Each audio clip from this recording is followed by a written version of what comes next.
Yourself and tell us where we are. I am Tim Erlinson. I'm the Associate Business Administrator here at the Ray and Joan Kroc Community Center with the Salvation Army, and we have been open for about a year now. How did Dayton get to be chosen to have this center? Dayton got chosen through a bidding process within the Salvation Army.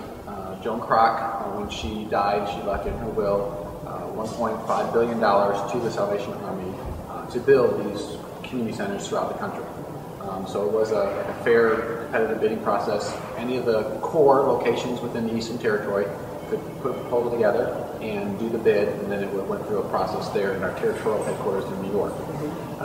We were one of currently 6 that were chosen to be built, and we had to go through the whole process of so what we want here, this is how big, this is the amount of square footage, and the general ideas of what it was with the proposal. Tell us a little bit about what facilities you have here to offer to the community. It is a community center that is really based on programs. That's where our focus is. We have 4 different buildings here. We have a worship and arts building, which is what we're standing in, that houses a lot of different opportunities, a lot of different things. We have a banquet facility, and we have our support services, which is all the different things that the Salvation Army typically does. People typically think of Salvation Army, rent assistance, emergency utility assistance, and those types of things. It has a worship auditorium here that has a variety of activities that will go on in there. It could be a concert, it could be a play, it could be worship services on Sunday morning, or it could be a place where kids gather in a large setting. We also have a movie theater here that's open for all the members. And we have classroom spaces that we use for a variety of different things. Okay. We also have an education building. Education was a major focus of who we wanted to be here and how we wanted to serve the community. There was definitely a need that we saw as we evaluated and went through that beginning process of what we wanted to do. Within the education building, we have a tech cafe, which is where we put a lot of our money into tech cafe and technology. And that is an open area where kids and adults can come and they can use laptops and access the internet. They can use Microsoft Office programs to do work, homework, they can do job searches, or they can play social networking. They can do there. And then also that's along with we do a lot of our other educational focused activities for our day camps or after school programs. And then we have a building with our recreation building, houses a fitness center, and also houses a very large basketball court and an outside basketball court. Basketball has been a major part of who Dayton has been, Salvation Army Dayton has been, and we decided when we go over here we would continue that tradition with basketball. And then our administrative offices are in the original structure that was on the property, which is the Dunkirk Mansion. We renovated that, and part of it is still historically, accurate of what it was, almost like a museum type feature, and then the other part is used for our office space. Been here a little more than a year. You've been open. How do you feel that you've been received so far from the community? I think we've been received very well. Yeah. It's been very positive. We've had a lot of positive interactions and exchanges. People are very grateful for the facility. One of Joan Kroc's mandates within her will, her desires of what to see occur, wanted to be accessible to everybody. You don't have to be socially and economically disadvantaged to come here. Anybody can come here, but you definitely wanted it accessible to that economic group. We have made every effort to do that. Our fees to come here for an individual at $60 for an entire year, $120 for a family up to 4, and even on top of that, we have a scholarship fund that we've developed. And so, if you still say I can't afford that, that's too much, you can apply for a scholarship and get money. So I think people definitely recognize that. Everybody says that's very inexpensive. They can't believe that. And then we have things like our after-school program that is free for any member. For 1st through 8th grade, child can come to the after-school program, which probably the best thing is to look through the booklet. I'll talk a little bit more about it as we go through, but there's just a lot of activities, a lot of offerings. And the final thing we give them a meal before they leave. So just if they have kids and they come to after-school programs, it's well worth anything that they end up having to pay. And again, community-wise, people that aren't even members, they are very supportive, and which really comes down to donors. They're very supportive of the facility, excited for the opportunities that are really here. So this is our auditorium/worship center. Then also we've had concerts like Neon Bass. Actually, people are pretty familiar with Dayton. We've been here a couple different times. Classical, world-renowned classical pianist. Cool. This fits 127 individuals, and we have. It's free for members. We don't charge anything. We can't charge anything. And on Friday nights, we typically have like blockbuster type movies, more recent fare. And then on Saturday afternoons, more kid type friendly things, cars, those types of movies. And then on Tuesday afternoons, in conjunction with our senior primetime senior program that we have, in the afternoon we have old time type flicks, South Pacific and things like that. And then on Tuesday evening, we just recently started more of a religious flavored movies. That goes for a variety of different types, but religious in nature. We believe education is also a very important thing. And so in designing the building and the purpose of what we wanted to see accomplished here, we said education needs to be one of the centerpieces. And so we developed this facility and this building with that in mind, and in conjunction with the University of Dayton. They were a partner with us from the beginning. Within the Tech Cafe here, this was the various departments that have to do with technology there at the University of Dayton were involved in designing this whole part of the facility. What does this community need, and how best can we design something that would best meet their needs? We chose not to do an aquatic center here. Most of the Kroc Centers around the nation have an aquatic center, or at least a spray park that they use an outside spray park in the summertime. But we again saw the need, education being a huge thing, and said we're gonna make that the priority for us. What I think was a right choice. We have a lending library here that has books, and it also has access to science kits, which is another thing that the University of Dayton did specifically for us. Their early childhood department there developed these kits. Those can be checked out by parents, can check them out, educators can check them out, and they're also used in our facility with the numerous of our programs, and also in our drop-in center, child care room right here. This is not a daycare. It's a thing where a parent is going to a class or maybe working out, and they have a 2.5 to 6-year-old. They can drop them in this location to be not just watched, but to learn. So we bring in those access science kits. We have games and educational programs on touchscreen computers within there. As you can see, the fitness center there. We also have a dance/fitness studio on the other side of that wall. We offer classes in a variety of different ways, different purposes, and meet different needs. Both young and old, again. This over here is our halftime grill. We typically, it's only open for lunchtime, Monday through Friday, and that's we just don't have that much traffic to be able to justify it. Except when we have basketball games in the evening, then we do open this up because we have a lot of people come through. Well, as you can see, this is our gym, which obviously used for basketball. One of the things that we focus on, but again, for our after-school program, this is where a karate class would be on one side of the screen, and the other side might be a cheerleading class, or volleyball on one side, and we have soccer for the younger kids. So that all goes on during the after-school program. Our basketball program, actually, we just are getting back into gear for the winter. This week was our tryouts for our winter league.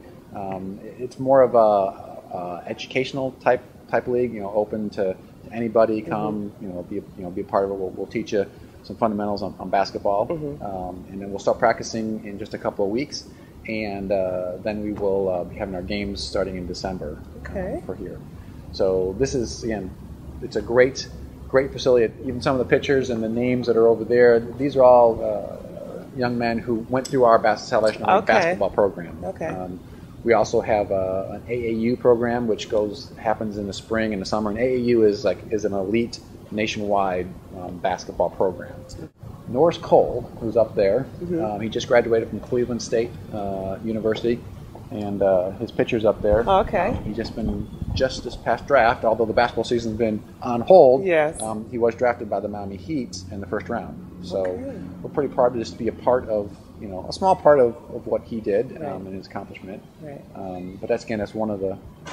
But you're here as a support system. As a support system, and he was a young kid. To be a part of this program is just one of the pieces that helped him in his process and using his talent that he had and helping him to progress in his talent. This is our coach's room. Again, this describes what's in front of the university. We can videotape games that are going on out there, both indoor, outdoor courts, and then a team and a coach can come in here after the game and they can break down the film for the game. So, my boss, Reggie Winters, who has been involved with the Salvation Army for about 38 years now. He started out coaching, part of the Rec Center with Salvation Army, and so basketball has been a very, very important part of what he has done here and what Salvation Army has done in the community. Again, my boss, Reggie Winters, he grew up in New York, and it's really it was something from there that he said, this is incredible, this is cool, and for here it'd be unique. In the summertime, we have a high school basketball league out here. Just basically area schools, their teams come here and they play. The first year we had about 8 or 10 that came, went well. It's a unique experience. And we do it in the evening time, and so the last few games are actually underneath the lights. You get the lights, And so it's just, and the court is a unique court. It's kind of a little bit softer in nature. It's not an asphalt court. We also had the DeQuan Cook basketball camp. DeQuan Cook's plays for the Oklahoma Thunder, and he was a graduate of Dunbar, and he's been doing a basketball camp for a couple of years now. And he and those that are with him, they said, "Hey, how about if we do the basketball camp there at your facility?" So it was their basketball camp that they did here for a week. So that was a good thing. So behind you we have the Dunkirk Mansion. Can you tell us about its resurrection? The Dunkirk Mansion was the structure building that was here. It used to be a farmhouse. Catherine Penny Brown grew up in the house. Her father was a prominent lawyer in Dayton, and he purchased it around 1850. He did some expansions and renovations on it. And he owned it. It was passed on to Catherine Penny Brown, and she did some more expansions and renovations. Really, to where it is right now is what she did to it. We tried to restore it to that level. And she lived in it her entire life until she had to go into a nursing home. She died in about 1986, I think, but she was in a nursing home for a few years before that. And so it sat vacant for about 27 years. So it was very much run down when we got a hold of it. How was this site chosen? We kind of fell into it, not with the intention of this property. It certainly it wasn't an easy decision. For some of us it was. Like the major here, the officer, Major Tom Dupree and his wife, Major Barb Dupree, they wanted to renovate the building. But it is more expensive to do that as opposed to leveling it and building brand new office spaces. But in the end, obviously, their wishes and desire went out. And I think it's a good thing because we came in here to be a part of the community. And I think keeping the Dunkirk Mansion helps to just show we are a part of the community. We're not coming here to just do our own thing. We're coming here to be a part and to be help to this community. This is basically what we use as a kind of it's a community room, museum, Community room kind of connected all the way through here. Wright State University owned some of her papers. One of the professors there at Wright State, and were at the same function as Major Tom was, and they got connected. She, along with I think graduate classes, put this together for us information-wise. The friend of Salvation Army, Jerry Hauer Music, he and his wife, they donated that to us. He basically said, it fits here, it belongs here. Right. And so that generosity, even things of that nature, very appreciative of that. And this is amazing. They're wanting to be involved with it and help with it. And he also came with the whole music program. That's who we purchased instruments from, and he helped us to say, what do you need, and also gave us a great deal on those things, and continues to be a support. So Tim, what are some of the future plans for the Kroc Center here? Some of the future plans would really be going back to programs and different things. Like this fall, we added some more music programs. In fact, in one evening, we're having like a music institute. Again, trying to meet some of those gaps within the schools and the community there. So more emphasis on the music arts aspect is going to be something that we want to continue. Theatrical arts is something that we want to build and progress here. So both music and theater arts are things that we want to increase and add. And it is something, when it comes to schools, we all know about budget cuts, and arts are one of the things that get cut first and have been cut. So we trying to do a little bit to help that. With education, in our after-school program, we just want to continue to have that grow steadily. So we're reaching out and meeting more of those needs. We want to be, receptive and interactive with the needs of the community. So we are in contact with Dayton Public Schools and University of Dayton, and seeing what do you need, what sort of some of the ways that you're going. And so, like with the reading by grade 3 and kindergarten, ready for kindergarten, early childhood readiness. So we're going to focus on those types of things and add programs as we need. One little thing, but during our summer day camps, one of the things our staff noticed is kids were kind of holding a pencil like this, and so writing was a weakness, and so we actually are developing using a beginning writing program here this fall as part of what we're doing. And then I would say, with the basketball program, there's just opportunities there. We're not pushing anything. We're not saying something has to be a certain way, you have to develop to a certain level, I guess, in a certain time span. But we're, want to continue to grow the basketball program, whether it's the Winter League, whether it's the AAU program, whether it's a summer high school league. Just kind of expand it in a natural way. I guess that's probably one of the things that Major Tom, continually, emphasizes to us. We want to expand in a natural way for what we can do and do it with quality. We don't want to do a bunch of different things and have poor quality. We want to have that high quality. We're just, again, going back to Joan Kroc, I mentioned her a lot, but that was one of the things that she wanted. She wanted that high quality, both in materials but also in programs, what you offer to the people. She believed that that's what they deserved. The underprivileged and economically disadvantaged, they deserve the same thing that she had access to and her kids had access to in the same quality level.